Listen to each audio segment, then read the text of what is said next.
Hello and welcome to another episode of Bakul Talks. Well, you just saw images of the Bakul Library in Bhubaneswar in Satyanagar, where we used to have a lot of public lectures for the general public. Of course, we have sessions for children, and when the library is closed Great, in pandemic, we went online. So there are storytelling sessions that are happening for children every Saturday and Sunday, live at 9 p.m. on the same channels of Bakul Foundation on YouTube, Facebook, and Twitter. So those of you who are seeing it for the great, first time, if there are children you know, please let them know about the storytelling sessions on the same channels at 9 p.m. on Saturday and Sunday. And then we also started Bakul Talks. Now, the idea behind Bakul Talks was to institute a series of public lectures, which is not for people belonging to any particular discipline, but for everyone. So these are on topics of common interest for any curious individual. So even if today's topic is on medicine and we have very eminent professors of medicine with us, it is not, the audience does not have to be students of medicine. It is for general audience. But yes, what we were very keen on is that these talks will be insightful for intellectuals, definitely, but they should also be intelligible and interesting to teenagers. So that has been the idea, that of general interest, common interest for general public. And we started the first series of Bakul Talks on the Nobel Prizes of 2020. So if you have not checked them out, you can go to the playlist on YouTube, on the YouTube channel, great. and go to Bakul Talks and you'll find the previous talks there. The second series that we started is on the big questions of 2020. And we started with a talk on the farmers' protests. So Kisan Ka, you can check it out as well. The second one that we did was on Bawal in Bollywood. Because if we look back at 2020, the two big, the farmers' protest is now being called the biggest protest in history. And that is something that started in 2020. Of course, the storm in Bollywood is another, but can we talk about 2020 and not talk about COVID? Though, of course, now, when we talked about COVID and I discussed with our volunteers, many people said, haven't we had enough of COVID? We are tired. There's been a kind of, fatigue of listening and talking only about COVID. But the question of vaccines is very pertinent still. Most of last year, all of us were waiting for vaccine. Kab aayega? When will the vaccine come? When will the vaccine come? When the vaccine comes, then only we'll be free and we'll be safe. Now the vaccine has come, but are we safe? Has the virus ended? Though, of course, in Odisha at least, where I am based, where many of our audiences are based, we are behaving as if there never was any pandemic, there will never be again a pandemic. We are moving around without wearing masks, without any social distancing. We have thrown all caution to the winds. So we have very eminent speakers today who will be talking to us about these questions, both at a global level and at a very local level. The best people we could have. So there is Professor Frank Franklin with us. Welcome, Frank. Frank is Professor Emeritus and the former chair of the School of Public Health at the University of Alabama. He has been a course director on courses of public health at the University of Massachussetts, the University of Arizona, and many other places, and very illustrious academic career, having studied at Yale, Harvard, with a PhD at MIT, and he's taught at Johns Hopkins. Of course, the longest tenure has been the University of Alabama. Now, I was lucky that I could connect to him thanks to a friend who's working with the Center for Diseases Control in the US, CDC.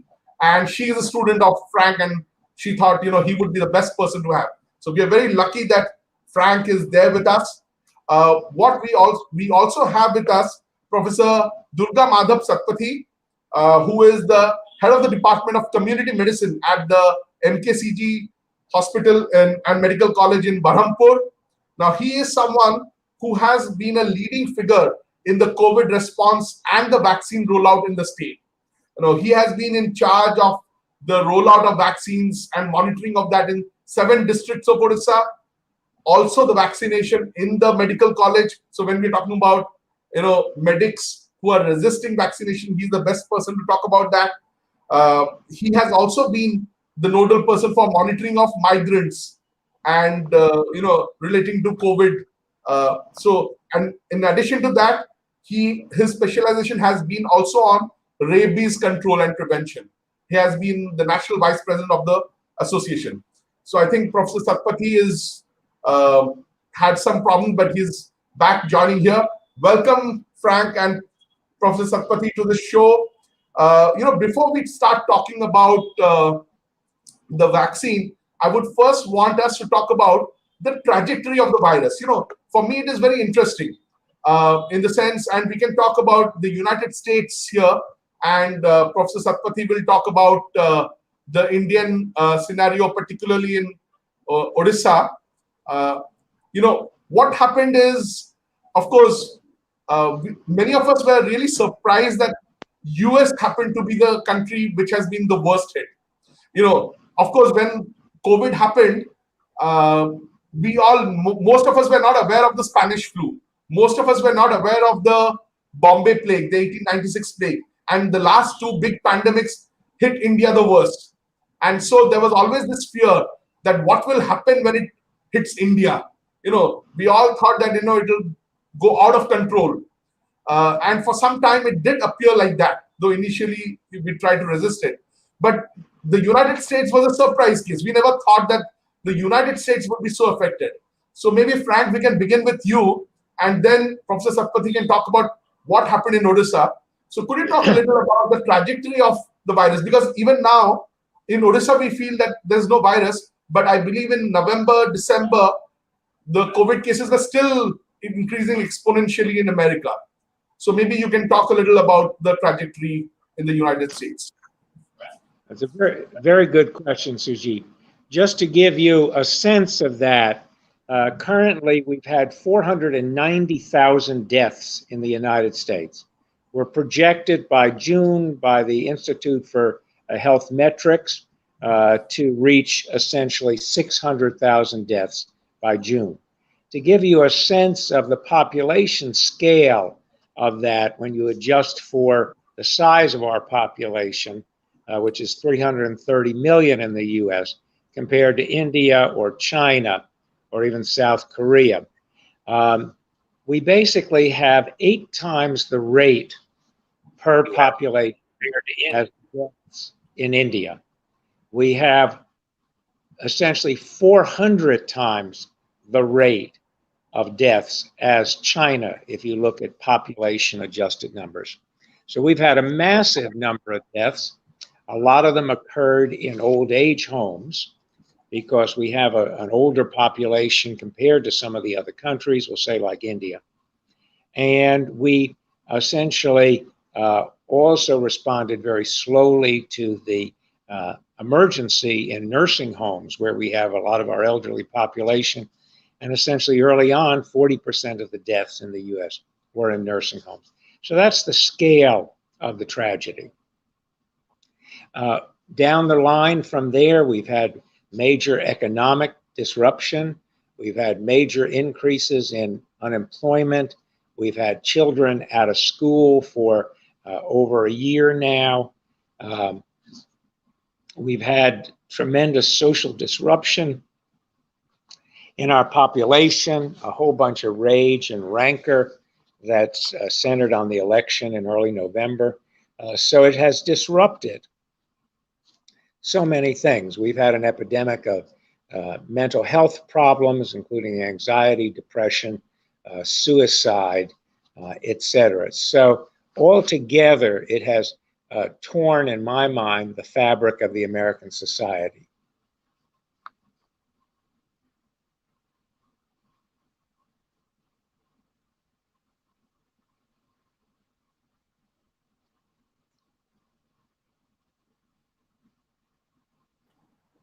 But we normally imagine that America is a very, a lot of educated people there. So why do you think the cases went up? I mean, many of us were shocked when we heard about COVID parties. That there are people who, you win a prize or whatever, I don't know, deliberately how fast you infect others. Why such crazy stuff?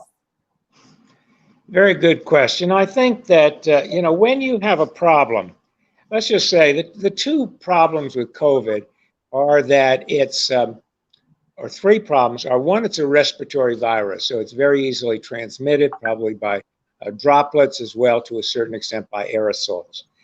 Number two is that no one had any immunity to it around the world. There may have been a little bit of cross-reactivity to other SARS viruses.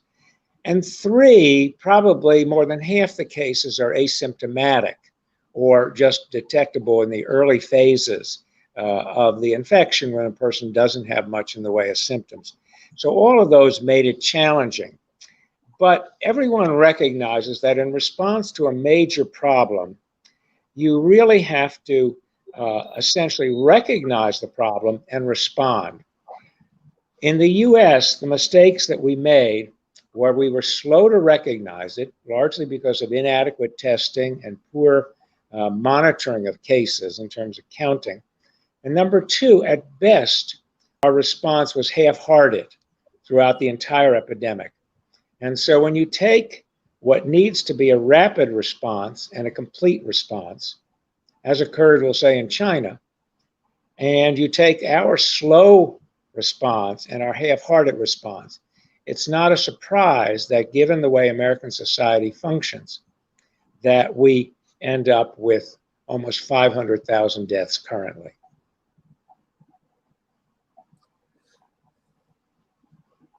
So it's, I think when we were having a discussion earlier, you were talking about the spirit of America, which is in a way which has worked very well in many ways. That is the spirit of individualism. But is it that spirit also which is kind of making people say that, I don't care, it's my wish. Whereas we are more, we'll come to Professor Satpathy after that, where he can talk about the social fabric here as to how we responded. Yeah, I think we have very low social cohesion in the United States. That was all accentuated by the political divisions between the Republicans and the Democrats, the conservatives and the liberals, et cetera, blacks and whites, and other race ethnicities in the United States. So we have vast, we have tribalism. Along with tribalism, we have a great tradition of individualism. So the individualism plays out to be a strength in various areas, and that's why we have had Steve Jobs, and why we have Bill Gates, and why we have Mark Zuckerberg, and a whole bunch of people who didn't actually finish college. They discovered these great things early on and left either Harvard or Reed College. So I think that you see people, and that's a strength, in that Americans are very individualistic, but they don't want their rights limited by the government. We have a vast suspicion of government, and you combine this rights view with individualism and the tribalism, and you end up with a very fractured country. And we are a very fractured country. The other thing is that I'd make the point, and I think most people recognize this, that education does not have to do with whether you're smart or dumb. We have a lot of very intelligent people, very well-educated people, who have very strange views. And then we have a lot of people who are less well-educated, who understand the situation of COVID quite well. So it's not entirely related to education. So in summary, the United States is very fractured, and in that fracture, sometimes it works.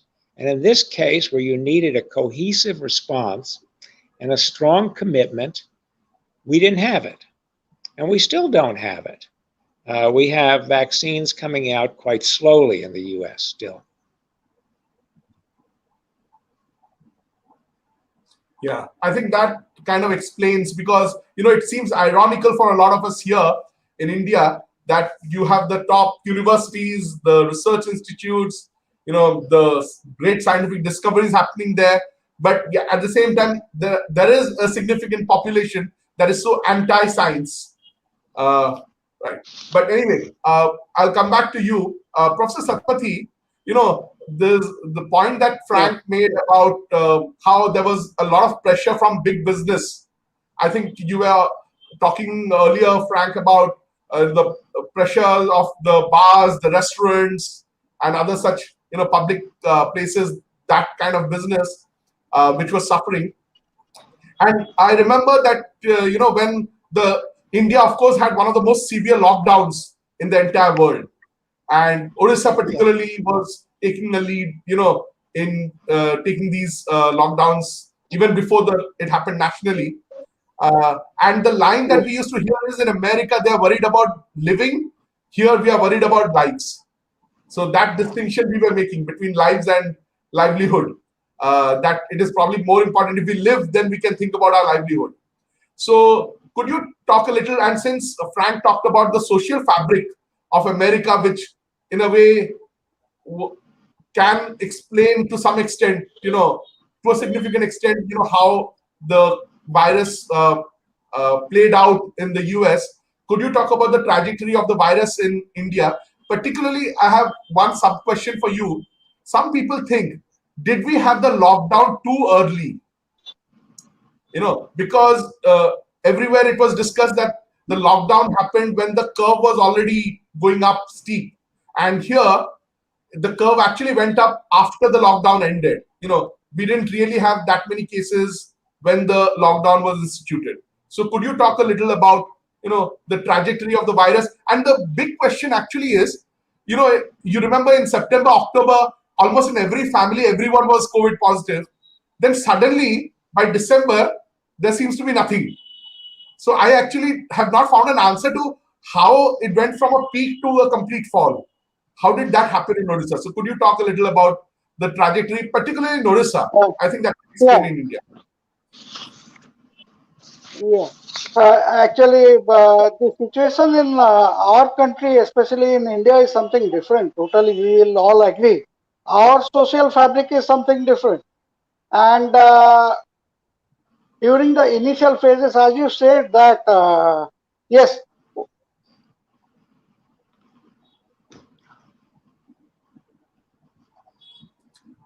Sorry, sir, you're mute. Sir, you've muted yourself. no, I've unmuted it. Yeah. Audible? Yeah. Right? Now it is on. Yeah. Okay. Yes. So our, as I was saying, the social fabric of our country is something different than the United States. And actually, in the initial stages, what happened is that we uh, became a bit complacent in our stoppage of inflow of the our migrant workers who have gone outside to earn their livelihood. We let them in, but again we set up TMCs, that is temporary medical centers for them. But by that time they had mixed, and the virus was spread in our community. But gradually, the TMCs, our authorities were very bold enough to take the lockdown phases very strictly. And as you said, that Odisha was in fact the first state to initiate the lockdown on 20th of March, whereas in other places it started from 24th of March. So we were, our administrators were very uh, prompt in their action to check the spread of the virus. And when they set up these TMCs, we had done a lot of monitoring of the temporary medical centers which had been set up for the in-migrant, our own people who had come back to us, and we had monitored them. Every facility was provided to them, including cooked food, uh, good facilities for them to recreate, to get good and proper potable water supply. Everything was given, and they were kept in the temporary medical centers in a strict manner within a perimeter of which no one was allowed. And we saw that that became the turning point. But in the meantime, as we had been a bit complacent in the initial stages, the virus has spread. then we got a rapid rise in the number of cases which occurred. And as you know that our in our country, the people are not well to do in each and every places, especially in the rural areas. There is overcrowding in our country. There is overcrowding. They do not have enough of rooms to live, to have a separate, isolation room, to have a person who has some symptoms to be isolated. They do not have enough of facilities to take him to the nearest health center. So that led to the spread because and at that moment, as I stressed at that point of time also in the initial phases, that please go for social distancing, but not social stigma. Avoid social stigma. Go for social distancing, not social stigma. But it became a bit late, and due to stigma, people hid their symptoms. Then they did not go to any health center or did not report to our workers who are going from house to house to do the search for any cases having fever, and gradually it spread. But then our health officials were very vigilant enough. You see, in our state, we have a strong integrated disease surveillance program, IDSP, and we went for creating RRTs, and then house to house searches were done, cases were notified, and we brought them. We sent vehicles, brought them to our health centers, went for treatment. So gradually, the situation somewhat changed. But in the meantime, as you said, that from September, October, it decreased. But for your information, we had done a zero prevalence study in this city of Berhampur, wherein by July the percentage of population was who was positive for COVID was almost 33%. So by September, naturally, the if you take the R factor into consideration, majority of the people were gradually getting immune towards it or passively infected. As we know that in majority of the cases, COVID is not a serious threat. It is a mild symptom, just like any viral disease. But these steps had led to a development of immunity among the people. And in fact, the other point was in the initial stages, like in the months of April or May or June, even to get a tablet of favipiravir was very difficult. Even by medical personnel, if they were infected to get tablets, they have to get themselves admitted to a COVID hospital. But now we have favipiravir with us, we have remdesivir injections with us, we went for plasma therapy. As you know that Odisha is also one of the leading states where plasma therapy was very early initiated with the help of our beloved Chief Minister, who was very specific of going for plasma therapy. Not only at Cuttack, even at Berhampur, then at Sambalpur, we had the facilities for plasma therapy even. So these weapons which we gradually had from the month of towards the end of August and then in September, October, we could be able to control the high mortality rates, and gradually the disease is on a, thankfully, the disease went on a slow but on a downward trend, which was initially on a very rising trend, it went downwards trend. So it was actually due to the strict implementation of lockdown and the availability of the weaponry against this virus, like various antivirals or the therapies or modern forms of treatment. Even in COVID, some of the COVID hospitals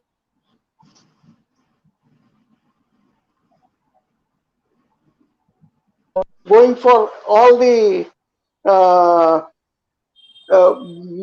biochemical investigations done even here in all the district headquarters. They could be also sending that for biochemical investigations, and we know what is a high, if anyone is having actually a cytokine storm or not, what should be done, what should be the measures to be taken. So these were some of the factors which led to a sudden but a slow decrease. I do agree.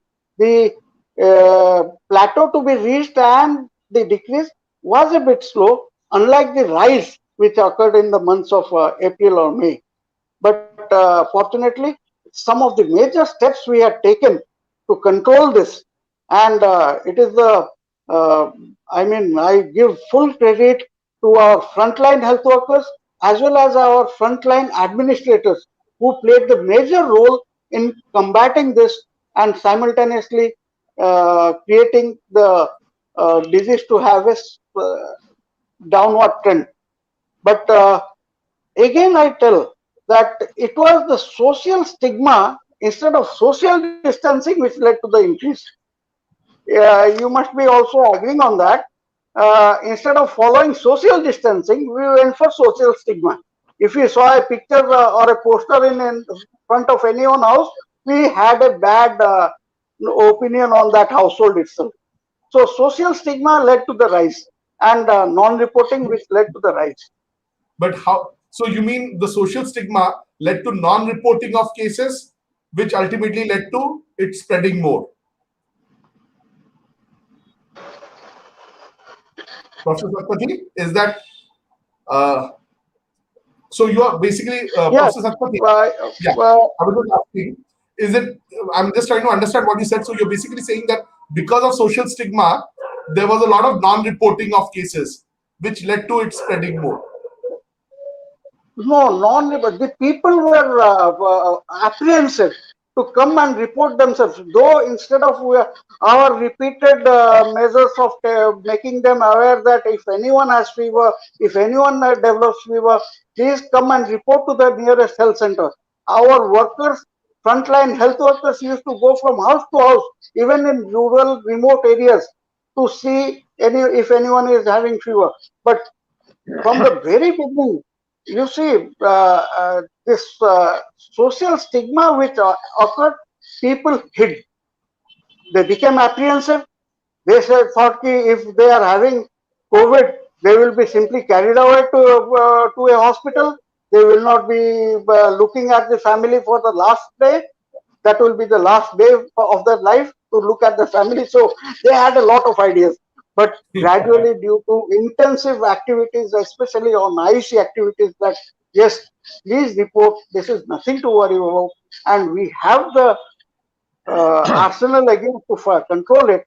And we have set up beautiful hospitals, especially designated COVID hospitals, that is DCHS, in every district headquarter of the state, apart from the tertiary level healthcare centers or the medical colleges, where the people gradually saw no, and by it gradually declined. Thank you, thank you. In fact, Frank, I think uh, you were having some observations about the health system in the US and in India. You can talk about that, but I would like to hear from you. What were your apprehensions about how India is going to be hit, and how did India, from an outsider, I'm sure everyone, any epidemiologist in the world must be worried about how India is going to fare with COVID. So, what were your concerns and apprehensions, and what is your understanding of what worked in India? Because we are definitely happy, whether it is the government's proactive role or whatever, we are happy that we feel safe. Whether we are safe or not is another question. But it's good that we feel safe now. But how do you see it? Yeah, I think everyone was worried about India because India is still rapidly developing. And you have a massive population. You have a major split, as I understand it, between urban areas and rural areas. You have many poor people in rural areas who still suffer with ordinary diseases. And from what I understand, malnutrition, infection, et cetera, that combination. as well as the fact that, from what I understand, India has a relatively low child vaccination rate, something in the range of something like 44%. So vaccinations are not reaching, ordinary childhood vaccinations are not reaching people. But I think Professor Satpathy made some very important observations. The first is about the value of an early lockdown. The mistake we made in the US is by delaying lockdown. And essentially, if you understand that COVID spreads and increases when you have an R factor over 2 at, which is the number of people you infect. So one person infects 2 people, or 2 people infect 5 people. But in that situation, there's exponential spread. And so that you very rapidly, within a disease that has an incubation period of 5 to 7 days, in less than a week, you're going to double your population of cases. So suddenly you go from 100 to 200, 200 goes to 400, et cetera. So you're constantly, that very rapidly ramps up. And most people have no understanding of exponential spread. I think the second point that Professor Satpathy made, which is very important, is that you must have adequate surveillance. Their frontline workers, which we don't really have in the public health system in the US, allowed them, and their vigilance at various levels with the migrants, et cetera, allowed them to move rapidly to testing, tracing, and isolating the cases.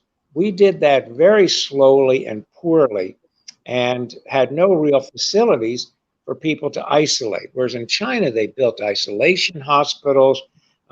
South Korea has a major app they use, and anybody who gets tested to be able to trace. We use no similar type of thing. So the summary is that basic public health measures of recognition of the number of cases, that's surveillance, testing people, tracing their contacts, and isolating the cases were not done well in the US. And then we locked down slowly because of contentions from economics, endeavors, and politicians were slow to respond in a whole bunch of ranges. And you had the 2 poles.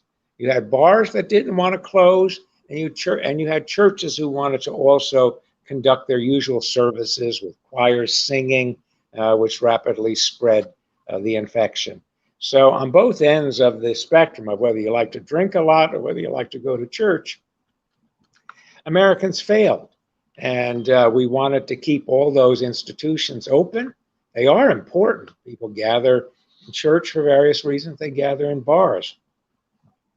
But the fact is, the risk-benefit was such that we should have closed them earlier. And politicians respond to the people who support them, and they're largely supported by virtue of a lot of these businesses. So that's how we failed. And we're doing better, but we responded very slowly and half-heartedly.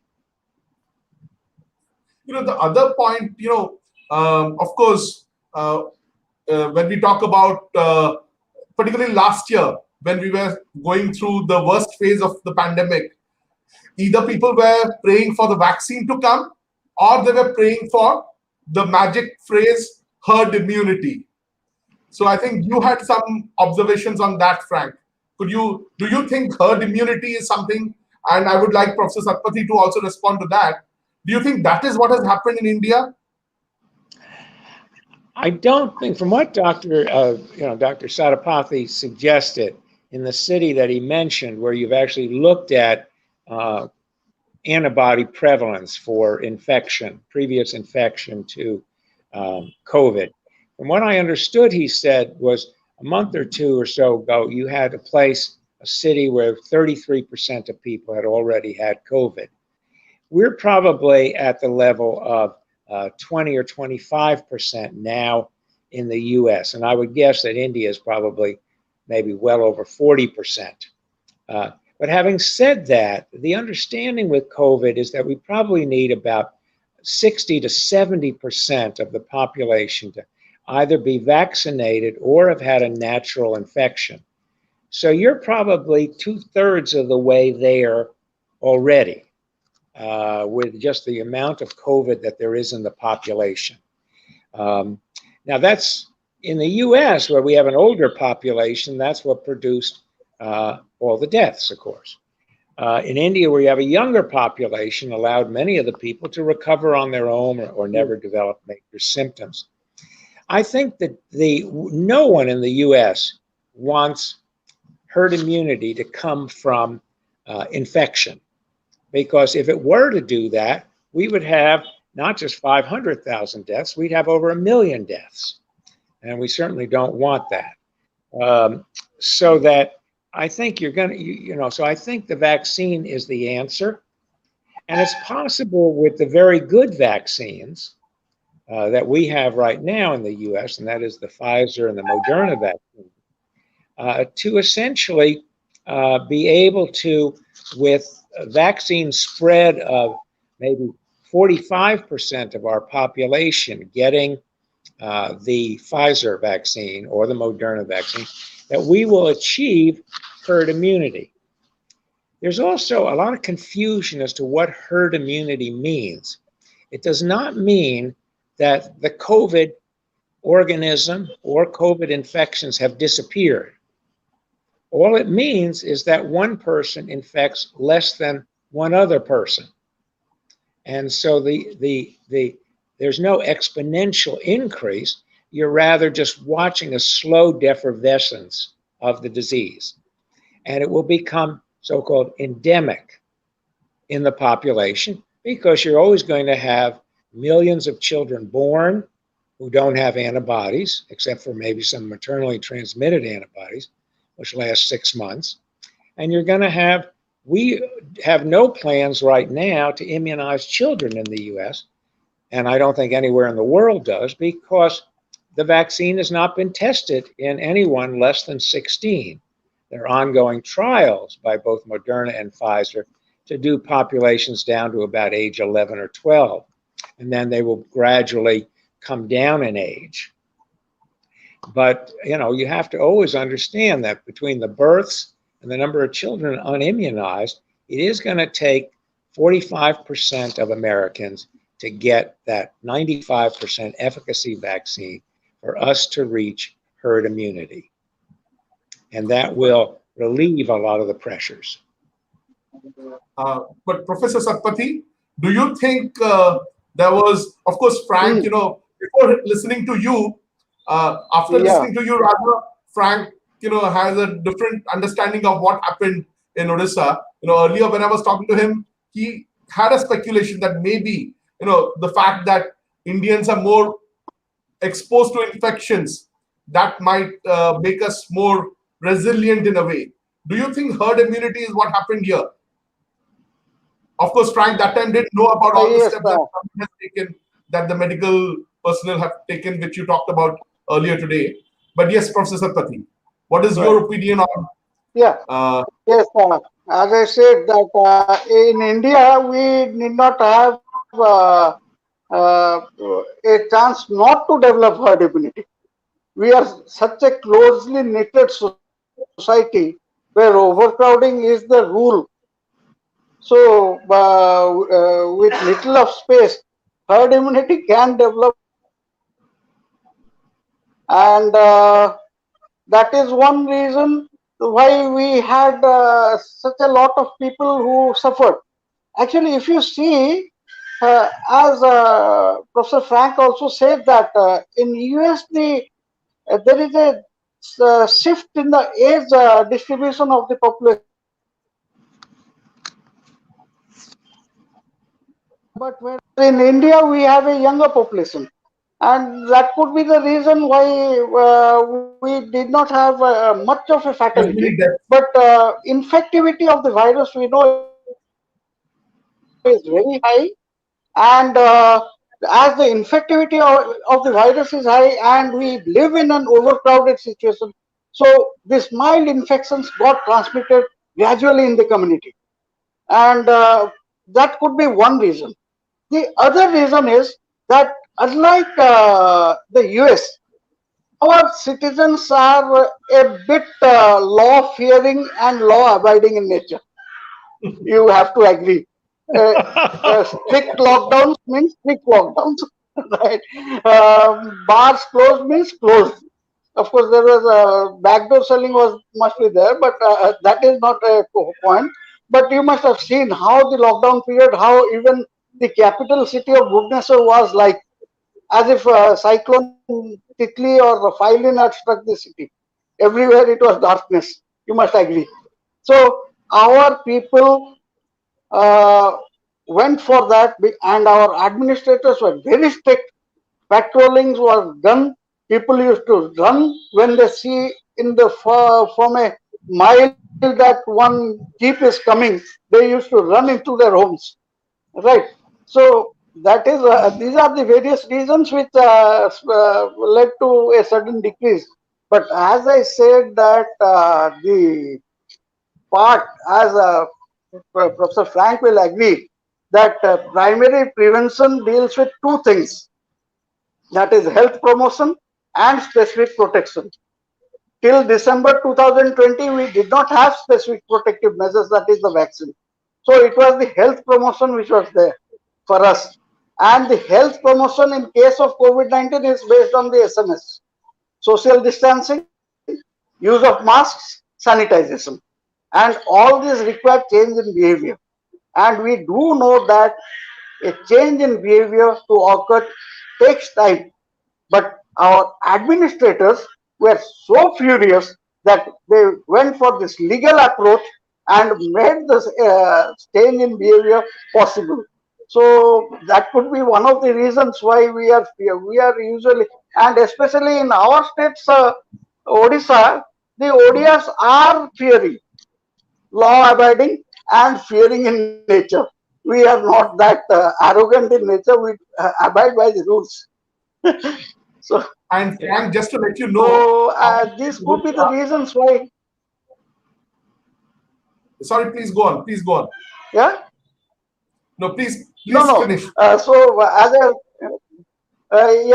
was telling that this gradual, steady transmission of the virus, majority of which were asymptomatic in nature, led to that 33% prevalence of the infection. And the second was strict enforcement of the lockdown. These were the main two reasons for which we were having, uh, we are looking at the downward trend of the epidemic curve at present. Yeah. So So I think just to these could be remind the everyone reasons. here, And this now we series are is having about, now we are having the, and now we are fortunate that we are having the specific protection, that is the vaccine with us. And yeah. as we know that our government is giving the vaccine free of cost. So we are having all the armory to fight this virus at present. That's a very positive Yeah. note, and we'll come to that. But just to remind the viewers, this series is about the big questions. So I can already see Manas typing in his questions. So if any of you have any question, please type in the comments box, and I will ask them to our distinguished panel here. But just before that, a last point, uh, Frank, you heard about how the medical system in India, particularly in our state, responded to the crisis. And you had some observations about the health system in India, in the US, and China. I think it would be interesting to have that perspective about, of course, in India, in our state also, initially, a lot of people thought that the lockdown was necessary, apart from other reasons, also to prepare the COVID hospitals, to get the health system ready for the all the cases. If the lockdown had not happened and we had waited for the cases to increase like it happened in the other countries, maybe we would not have been able to get that buying time to prepare. But what is your opinion on, you had some interesting observations on China also. Yeah, I think that Professor Satpathy, I think, first of all, he's probably, when he talks about law abiding, I think he's talking about my parking and speeding tickets. And I wonder if he's hacked into my account somewhere to detect the Oh, no. unpaid parking fees that I have. But eliminating that possibility, I mean, just assuming that he is the ethical person that I know that he is, I'd like to amplify just 2 points that he made to compare to the US. First of all, you have frontline health workers. That is, people who are known to their community, people who are known to the community, they're credible in the community, therefore they're trustworthy, and they know the people and their cultural traditions presumably quite well. And the same is true in China. We have no such group in the US. I mean, we've used them in public health research that we've done. We call them community health associates, but it is not a widespread practice. We also have very weak public health in that we have a massive healthcare budget of $3, $4, $5 trillion, but 98% of it goes to medical care. Now, our medical care is excellent in various ways, and we reduced the case fatality rate to 1 in 200, and there's 0.5%. So of the cases coming to hospital, 1 in 200 dies. So we do have some antivirals, we have the monoclonal antibodies, we have the respirators, we have the intensive care units. But that's very strong in the US, but it means that only about 2% of the total healthcare budget goes to public health. So over the last 10, 15 years, the public health infrastructure has actually shrunk in the US. So you had a shrinking force at the same time as you had a massive problem. It was exactly the wrong kind of thing. I mean, if you faced an enemy, you want a large army. We didn't have the large army, and we didn't have the field workers. The other thing you were able to do, and the professor nicely talked about this, is you were able to enforce the lockdown. None of our lockdowns were enforced. So restaurants went ahead and opened if they wanted. Bars opened. The penalties were very small. People who theoretically should have been isolating or quarantining at home were out on the streets, going to stores, etc. So we have no enforcement, and it's a matter of sort of everybody thinking they know best and being resistant to the government. China, for instance, they recognized, and the reason China, has something like 5,000 total deaths. We have 500,000 deaths, and they have a population 4 times what we have. So that's why I said they have a rate 1/400th of what we have in the US. And even if you want to say, well, deaths didn't get reported, et cetera, and you want to triple it or quadruple it or make it tenfold, you come up with 50,000 deaths if you do that compared to 500,000 in the US.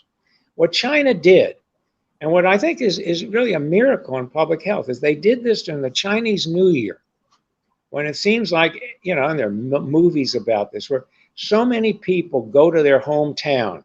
They've been in the big city, they go back home, and they celebrate.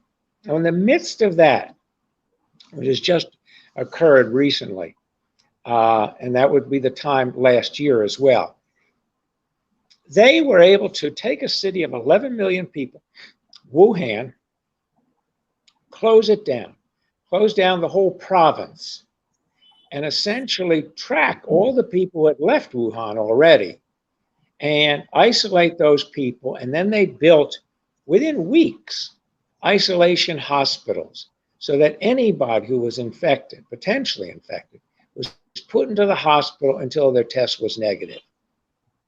We failed to test. In fact, our Center for Disease Control, which had been so prominent in testing for so many diseases, developed a test, sent it out to the state health departments, and it totally failed. They did the worst job you can imagine. I have done a lot of laboratory work. they were ending up with positive tests on distilled water. So there was no way they could have been, COVID infected. And they released that to the states, and the states started using it and got back to the CDC and said, this doesn't work. But we lost a month, 6 weeks or more, with an inadequate testing.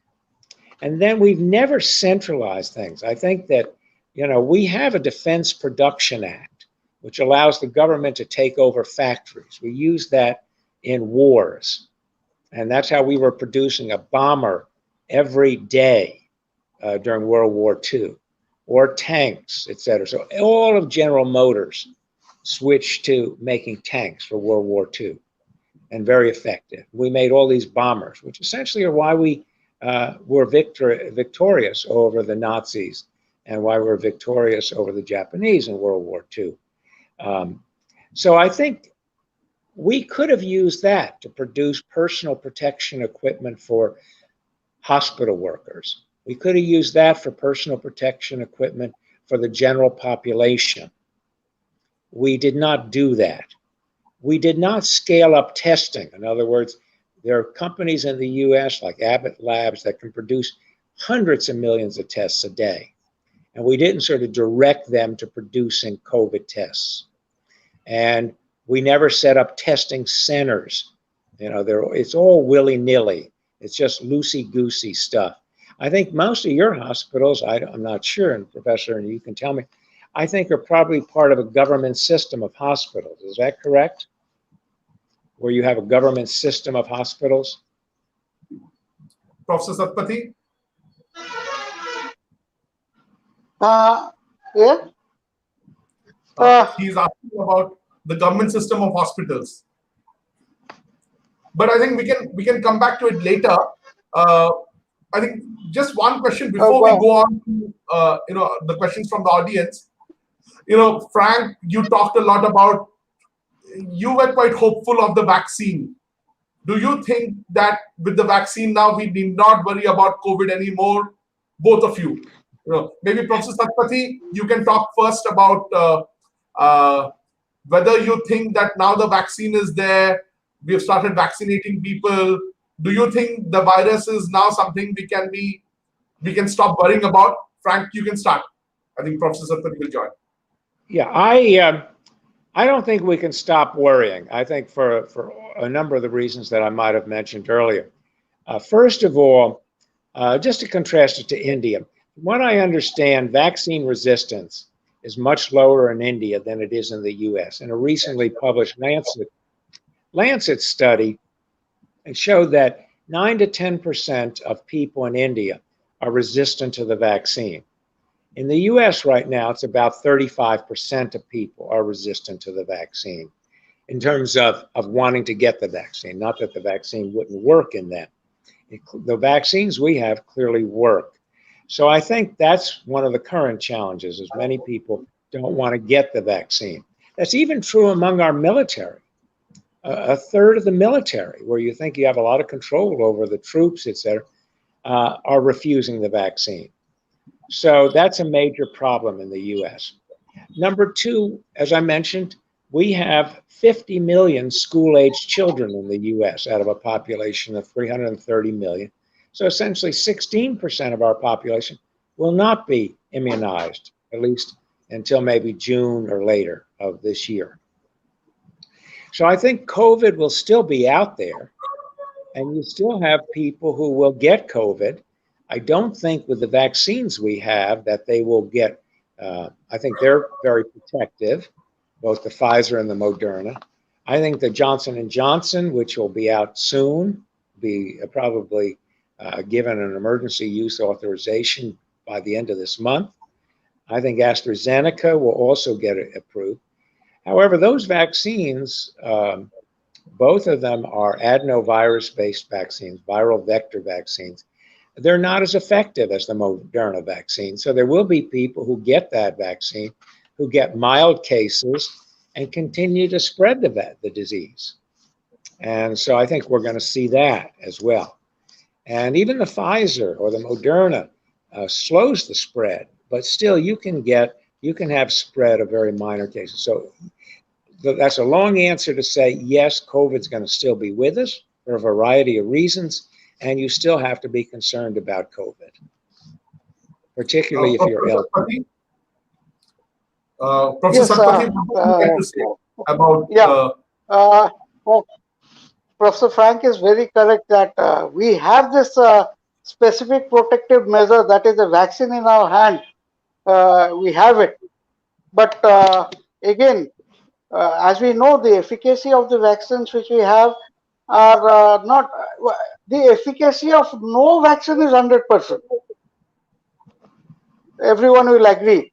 And but still, this specific protective measure, that is the vaccine which we have now, are will definitely decrease the severity of the disease.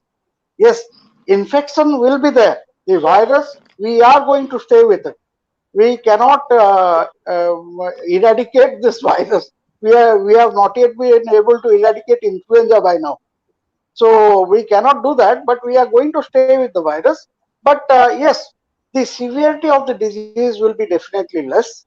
And thanks to the population structure of our country, along with the other social factors like overcrowding, everyone running, jostling with each other, coming in close contact, and the great interest in not maintaining social distance. Right. If you ask just someone not to come near you, they will immediately go and brush against you. So the infections will be there, and along with this combination of this specific protective measure, I think we do have the confidence that we can check the spread, or even if we do not check the spread, also we can decrease the severity of the disease. And we are, at least I am having a high hope on this regard, that we take the vaccines, and at least we can have a less severity of the disease among the population. Sir must have taken, I have also taken 2 doses of vaccine by now. And in my institute, I was the first person to take the vaccine, the first dose along with the second dose. So I have taken 2 doses vaccine. It is a safe vaccine, no problem in that. We have not seen a SAE like event, serious adverse event. AEFI do occur. Some mild form of adverse events have been noticed, like headache or reeling of head, faintness, malaise. These are there. But SA serious adverse events, God forbid, we are yet to see, even though we are in the phase of second dose of vaccination, especially among our frontline health workers. So we have this, and we have this indigenous vaccines, especially from 2 manufacturers, and it is very specific to our country also, because the storage temperature is hardly 2 to 8 degrees centigrade, unlike the Pfizer or Moderna vaccines, which has to be stored at -20. That we cannot do it in a country like India. We have these 2 vaccines which can be stored at 2 to 8 degree centigrade, and the production of this vaccine is also very rapid and fast. And our country, I think, we are fortunate that we have a leadership who is also willing to donate the vaccines produced in our country to other neighboring countries or other economically backward countries. So we are there. We have the vaccines for all the frontline health workers.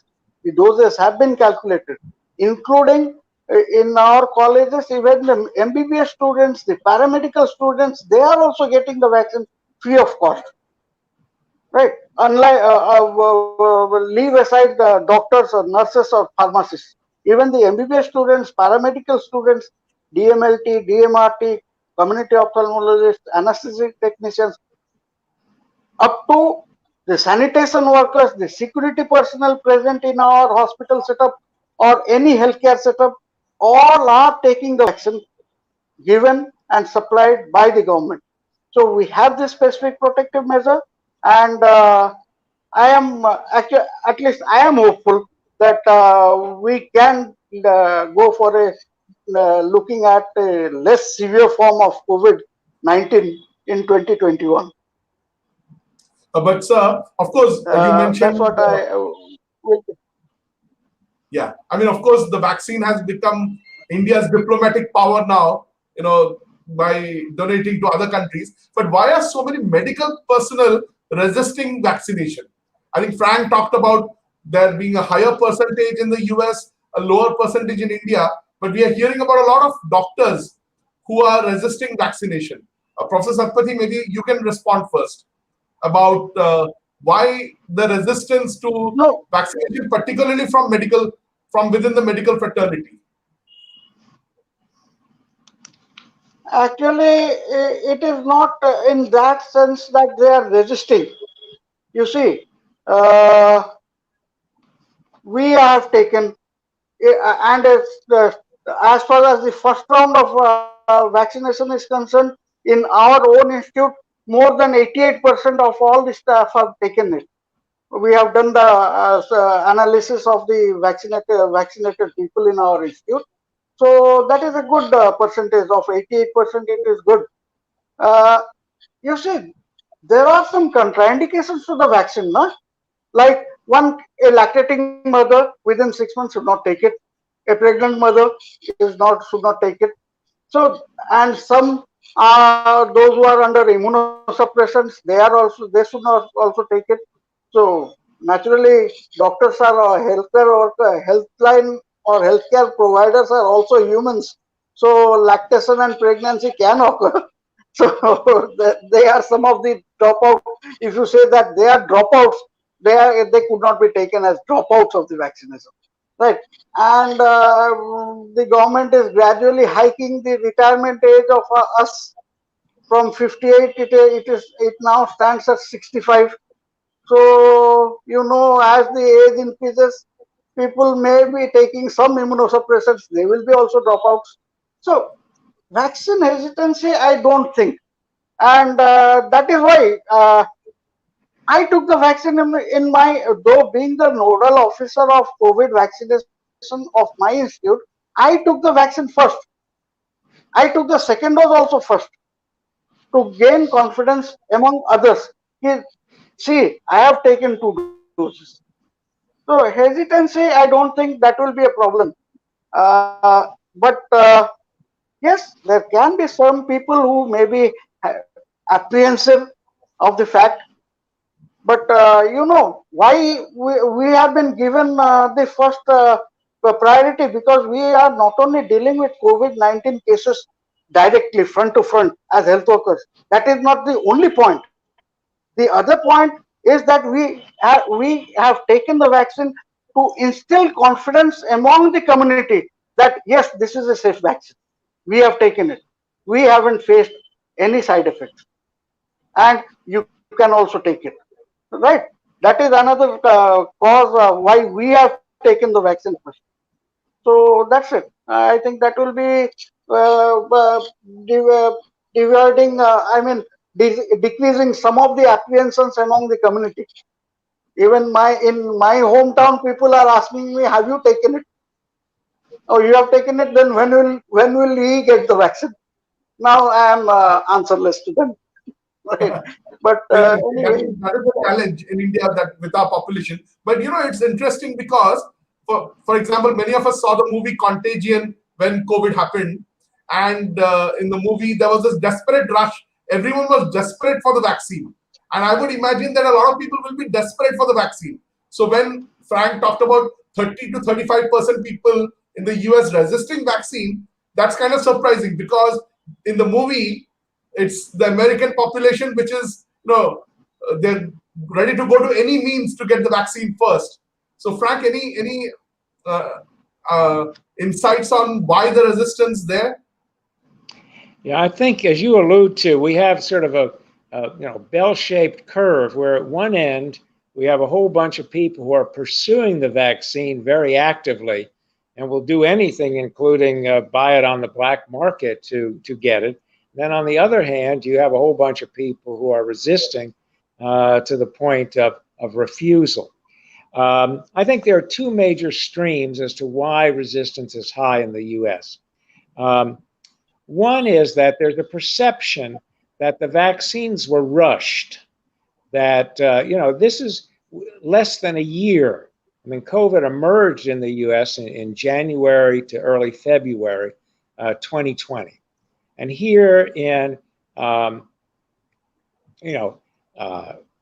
mid-February, we already have 75 million doses of vaccine that have been administered, of two extraordinarily effective vaccines using a totally novel platform, and that's mRNA, that had never been used for a vaccine before. And so I think that's miraculous speed compared to the usual 10 years that it takes. But some people see that rush and afraid that it was not reviewed well, or that it was influenced by the companies to rush it out, or influenced by the Trump administration to try and get it out before the election. And there are all kinds of scenarios around that.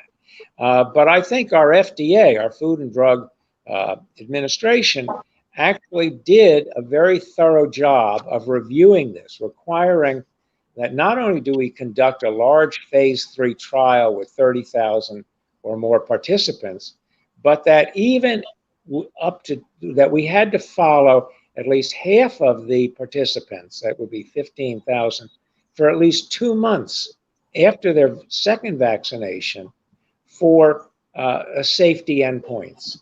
And so that delayed things relatively because, the trials were large and recruitment is always slow, and yet we required 15,000 people to have been followed for at least 2 months.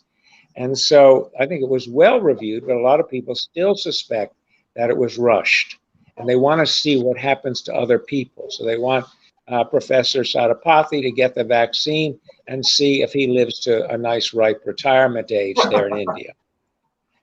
And they're hoping that he does. And even though if they move it back to age 65 or 70, it's nothing personal against him. They're just moving it back to avoid paying retirement expenses. So don't take it personally, Professor Satpathy. These things personal. But the second main element for vaccine resistance in the U.S., and particularly among African Americans, and who represent about 15% of our population, is bad experience in the medical system. There's no doubt that low-income people, be they African American, be they Hispanic, or they be poor whites, have not had the same access to high-quality medical care in the U.S., and there's frequently cultural insensitivity among the practitioners. So yes, we have a lot of people who have health insurance, but I can tell you, I remember in my early days at the Children's Hospital here, hearing a physician say, well, we don't want the Medicaid patients, that is the government insured patients, to be in the same room with the private insured patients because the Medicaid patients smell. So you see that kind of discrimination, even in a pediatric hospital, which is serving, all of the children in the state, essentially. So yes, and then of course, many people know that African Americans with syphilis that they acquired, in the usual sexually transmitted way, in the 1930s were entered into a study in Tuskegee, Alabama, where in fact, even 15, 18 years later, when penicillin was available, they were not treated with penicillin until the 1970s when the trial was revealed. So that people remember the mistreatment by our public health service and even by the Tuskegee Institute, which is a traditional Black institution, to what would be normal ethics nowadays, which would be to treat people as soon as you had an available therapy, which in this case was penicillin. So people say the government, in this case the public health service, experimented on us. And so this is the Public Health Service again, that's the CDC, et cetera, and the US government developing this vaccine. So maybe they're experimenting again on us. And there are all kinds of mythologies. They travel through social media that Bill Gates has put microchips in the vaccine so they can track you, that there's a separate vaccine for black people compared to white people. And all of these are mythologies that are out there and spread in social media. So yeah, we have vaccine resistance for those two major reasons in summary. Rush, that it was rushed to review and release, and two, bad experience with the medical care system that is encouraging the use of the vaccine. Thank you so much. I think we'll take questions from the audience now, and it's already 10 minutes after an hour, more than an hour. So I would request both of you to be brief and to the point so that we can address most of the questions.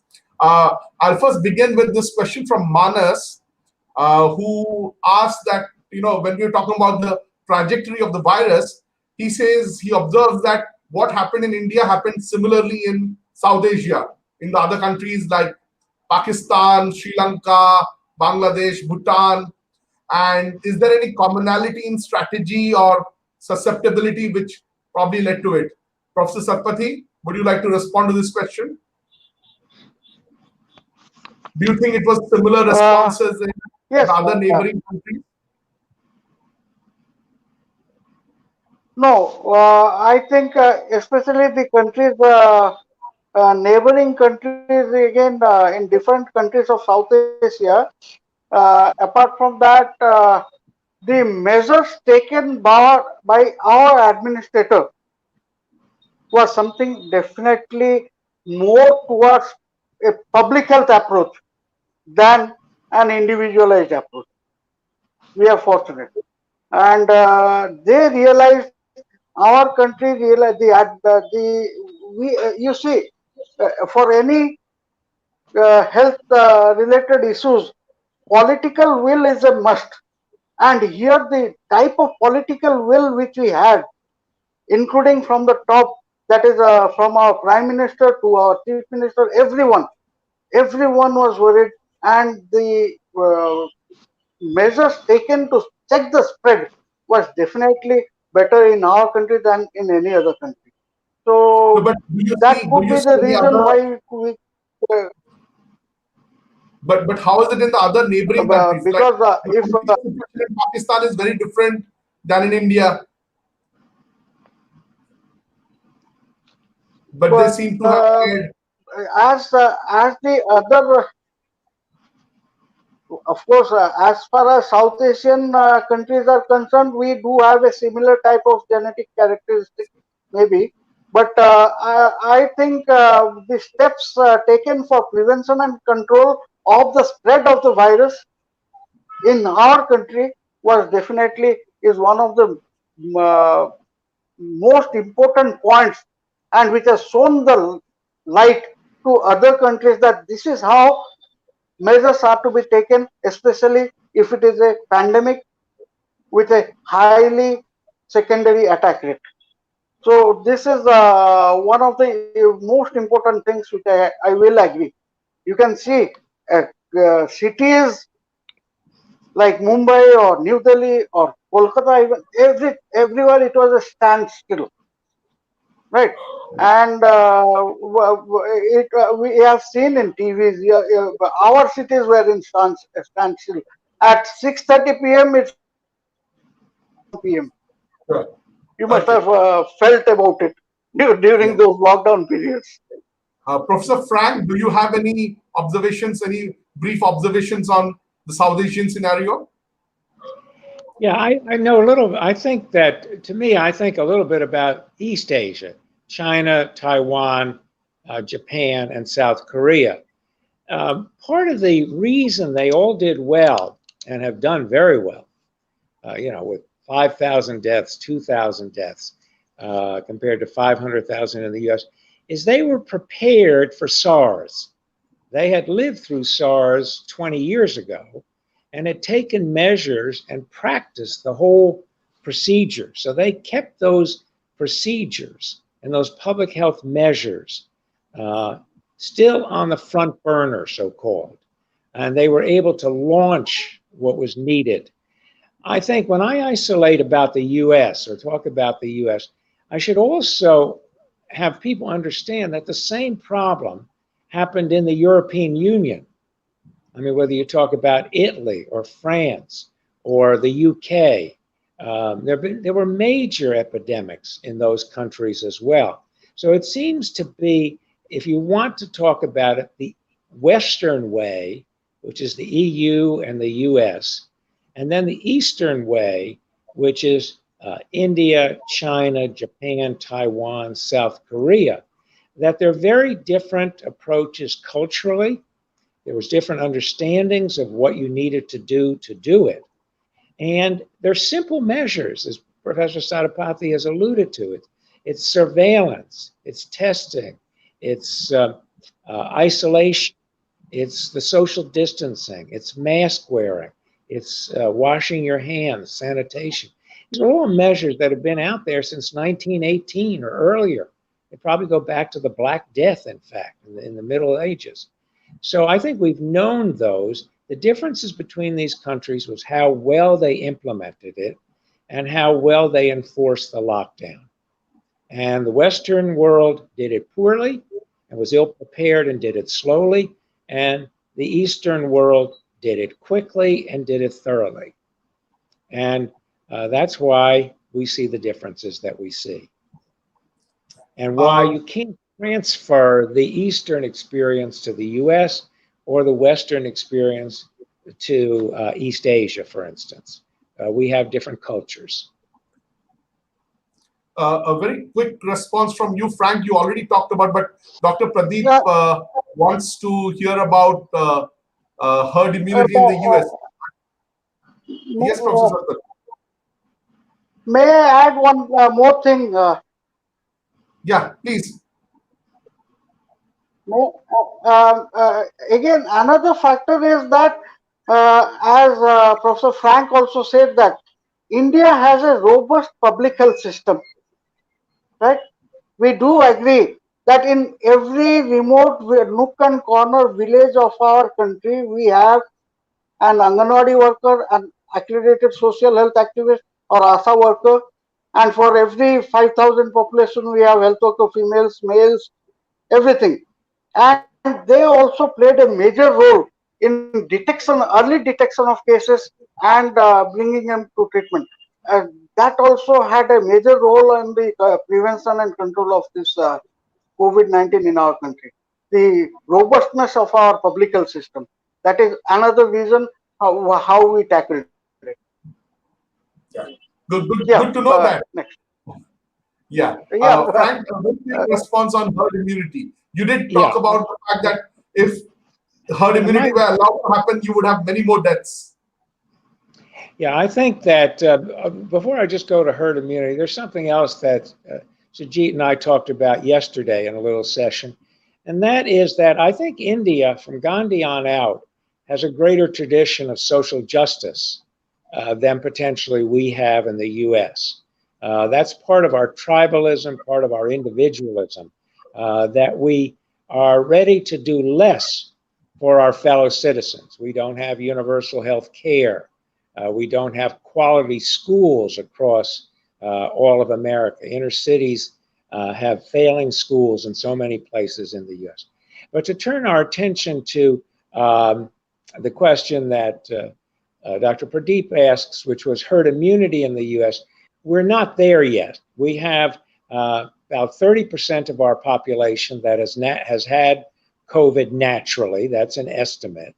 And we have to get to about 60 to 70% of the population between vaccine and natural infection. And right now we're at about 10 to 12% of our population haven't gotten the first shot, and only about 4% of the population at the second shot. So the prediction is that the US will not reach that 70% magic number until probably mid-September of 2021. And by the time we get out there to really having 90%, including children, will probably be the end of the year. It all depends on the speed of the vaccination. Right now, we're doing about 1.5 million vaccinations a day. We probably need to go to 3, 4, 5 million vaccinations a day. We do have the vaccine supply. We've bought enough vaccine in our version of vaccine nationalism to have enough vaccine. And when you bring J&J and AstraZeneca on board, we'll have more than enough vaccine in the US to be able to immunize our population. So that's all positive, but it takes a while. I mean, you have to vaccinate 1.3 billion people. We're going to have trouble vaccinating 330 million people, 1/4 of that population. Yeah. Okay. Professor Satpathy, a quick question for you from Dr. Tapas. Any prediction of a second wave in India and Orissa? Actually, we are trying to check the second wave because at present we have the specific protecting measure, that is the vaccine in our hand.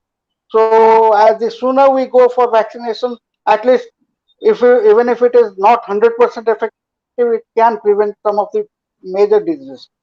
But the health promotional aspect, that is social distancing, wearing of masks and sanitization. Social distancing we cannot avoid in a country like India. But we should not be complacent, especially in the other two aspects, that is wearing of mask and sanitation of the hand sanitization and the sanitary measures.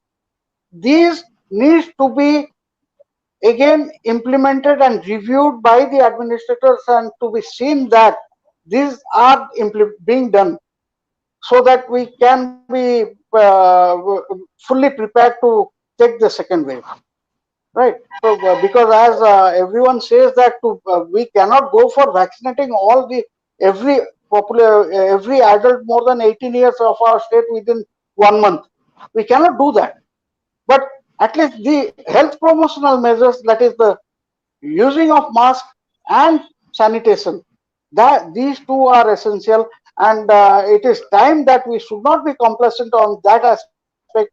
And here the administrators again can play a role of implementing that, so that we can check the second wave in our country. We have seen the devastating effect of the first wave, and we should not go and wait for the second wave to come. We have to be prepared ourselves and see that it doesn't come until and unless there is a major antigenic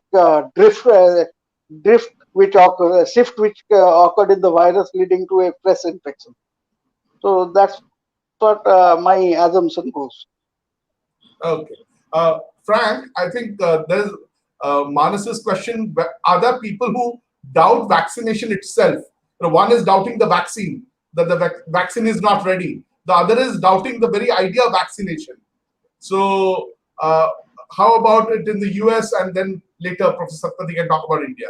Because I remember reading about smallpox. At the time of smallpox, of course, there was a lot of resistance to vaccination in India. But how is it in the US? Are people resisting the idea of vaccination itself?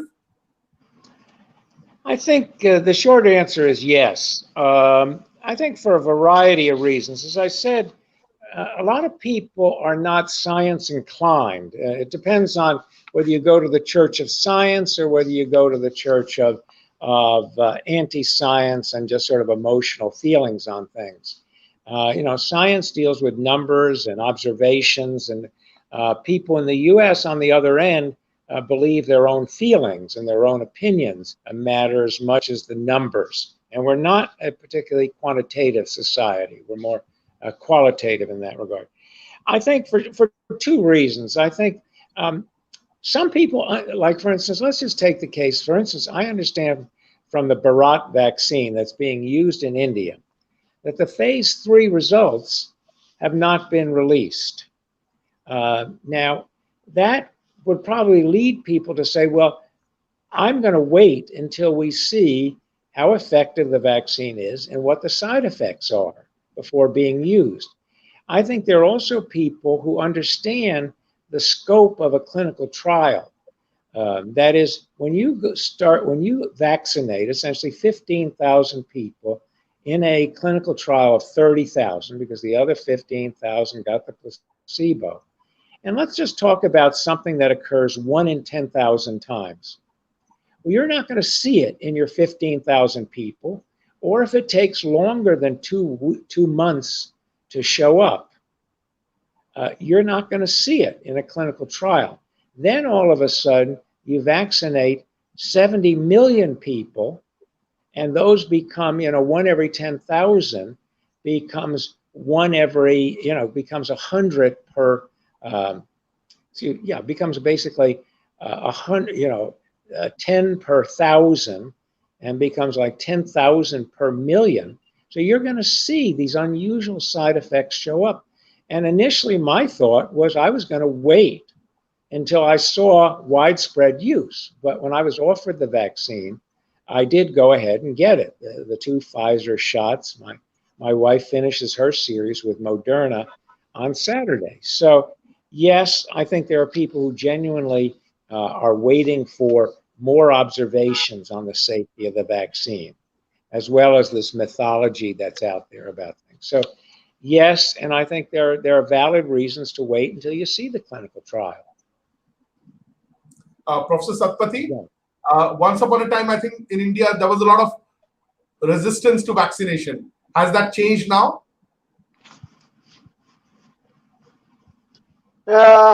Speaking from your smallpox issues, at that time India was not that literate.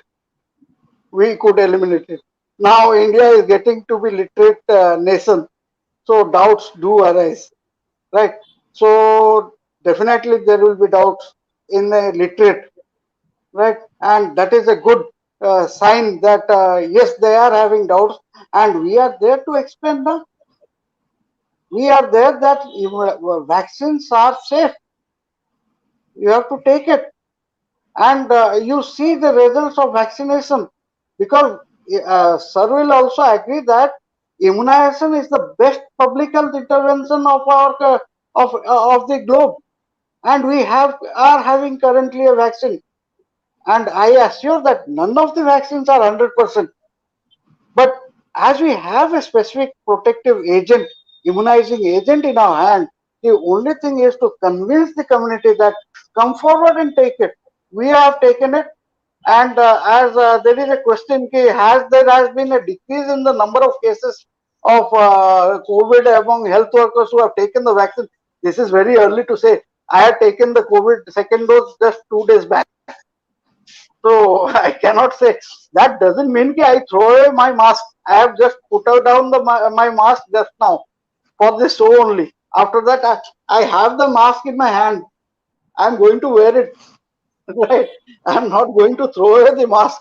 I have to practice my health promotional measures. Right? So we have to convince them. You see, government is giving it free of cost to the public. They are not charging anything, and they have allowed that they will be giving it, and it is safe. They can look to us about its safety. We are there. Who have taken the second dose, we are all there, healthy, and speaking in front of you, right? So it is safe. Efficacy, you see, our scientists have developed it.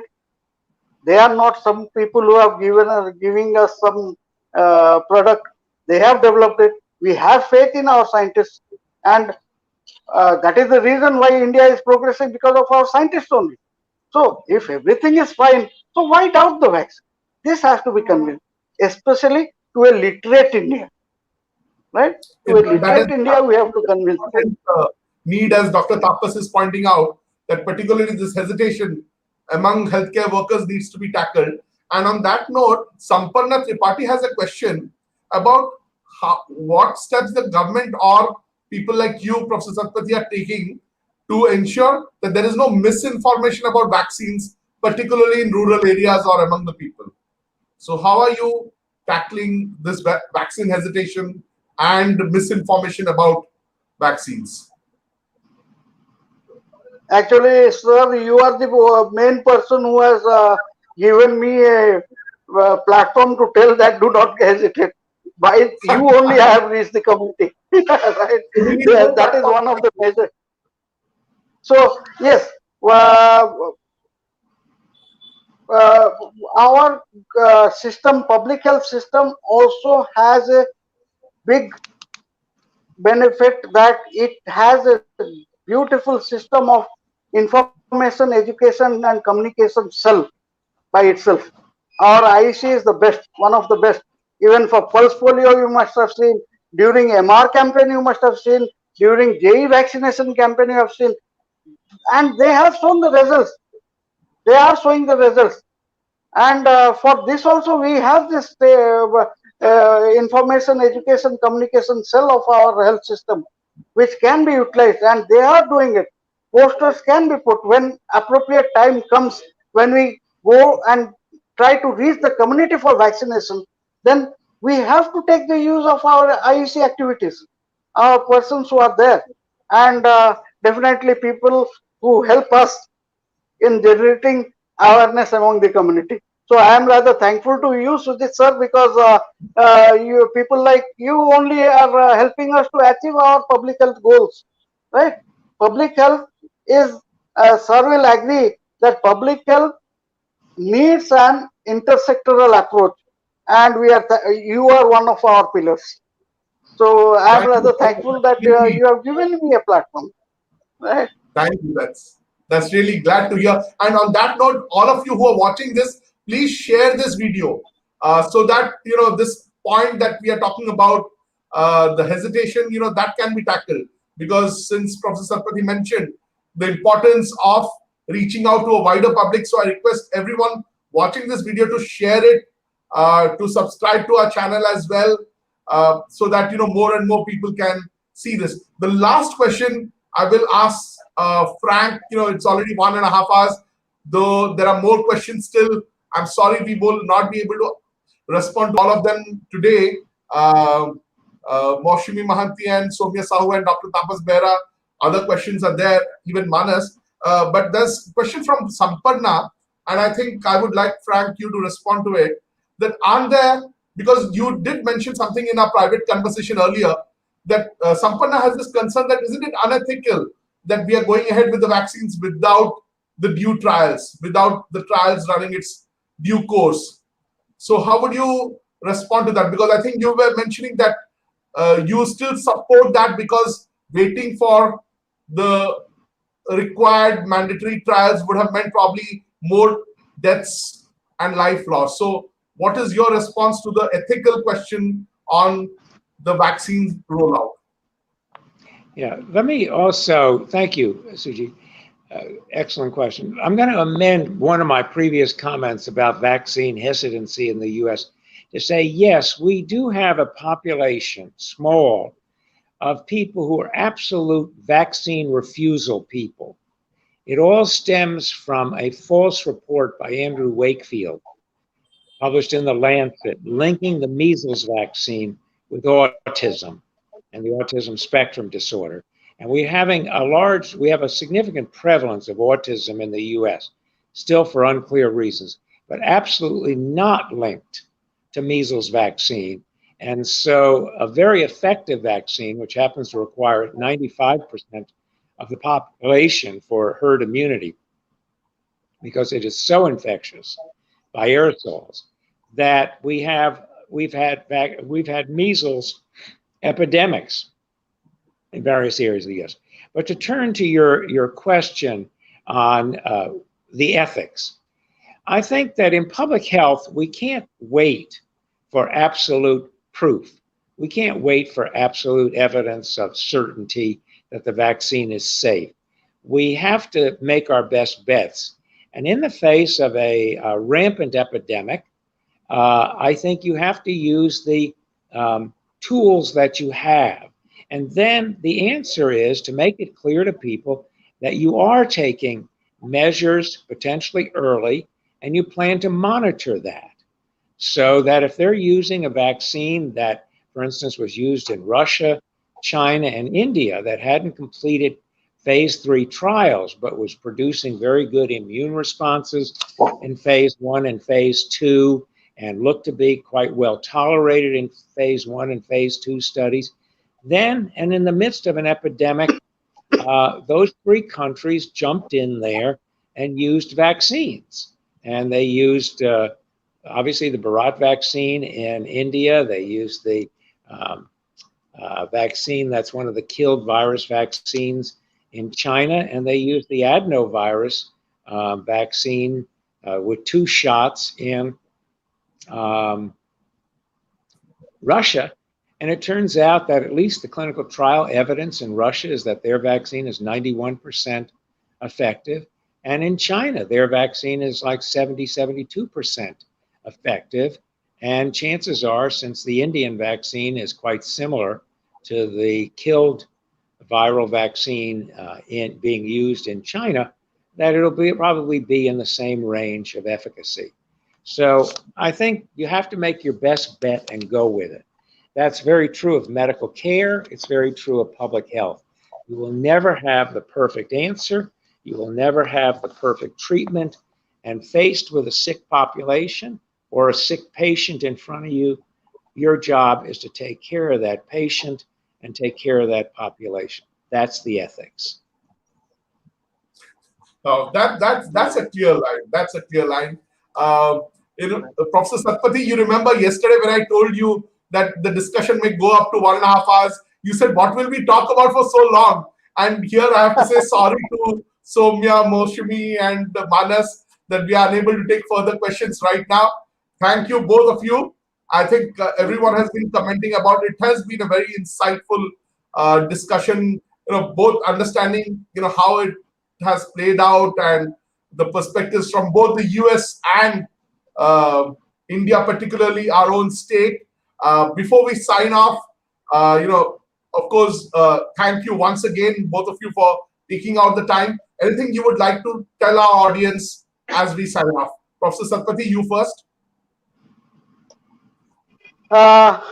Get vaccinated and stay protected, but practice the health promotional measures too. But sir, I have to wait. I have to wait for my vaccine. You practice the health promotional measures. I would ask you when I will get my chance, because you already said you have no answers. Frank, would you like to say anything? Yeah, I think, as I mentioned, the miracle of these vaccines within a year of discovering this agent, the fact that China within a week released the gene sequence, I think we're out there with wonderful vaccines. I think a note of caution is that we have variants out there, particularly the South African variant, where the vaccines do not appear, at least the AstraZeneca vaccine, does not appear to be as effective, and that use was stopped in South Africa. Pfizer was reporting today that their vaccine is many-fold less effective in terms of a test tube study. And we don't know what will happen in the population. So I think we have to get that vaccine out there, as Dr. Satpathy has suggested, and get as many people vaccinated as quickly as possible so more of these variants don't emerge. I'd also invite Dr. Satpathy, when he is ready, and he does retire, and now he's very well protected with his 2 vaccinations, to come and visit us here in the U.S. We'd welcome a visit. He's welcome to stay with us, because now we know he will not give us COVID. Thank you, sir. Thank you. It is my privilege, sir, and honor to accept your invitation. Thank you, sir. Thank you. Okay, thank you very much, everyone. That was a point, of course, Dr. Tapas was asking about the variants. I think to some extent you have talked about it. We won't go further into it. Bye-bye, and we'll be back again soon with another episode of Bakul Talks. And this time, the next talk will be on the US election. So we'll be back with another speaker from the US, because a lot of Indians are very curious about what happened. And of course, when we talk about the US elections, The other point we could not talk today about vaccines and the US elections is also something that we'll probably take up when we talk about the US elections there. Thank you very much. Bye from here. Thank you. Thank you. Bye. In education that we are trying to promote reading. As statistics say, if 50% children in grade 5 cannot read the textbook of grade 2, then what is really happening? That's because the basic skills of reading and writing is not there. So we thought that if we have to change this cynicism, then we need to demonstrate what is possible with small contributions. So that is the idea basically that Bakul is trying to demonstrate, what is possible entirely with volunteerism, entirely with small little contributions. We asked people to contribute books to set up a public library in Bhubaneswar, and a children's library was set up in Bhubaneswar, and now that children's library has become a general library, a public library with more than 20,000 books. So that is one of the major things. Another major area of intervention is environment. A lot of environmental education, but through films and through creative methods. So we have a traveling film festival on environment. We go to schools, colleges, apartments and screen films on environment, primarily on climate change and on issues of water and sanitation, two issues that we're working in. And at the libraries also, we conduct a lot of workshops on creativity. We all want the world to be a better place, and we have our own ideas of how it can be better. The thing is, can we all start in some small way towards addressing that? Can we say that in some small way, this world is the way I want it to be because I have done something about it?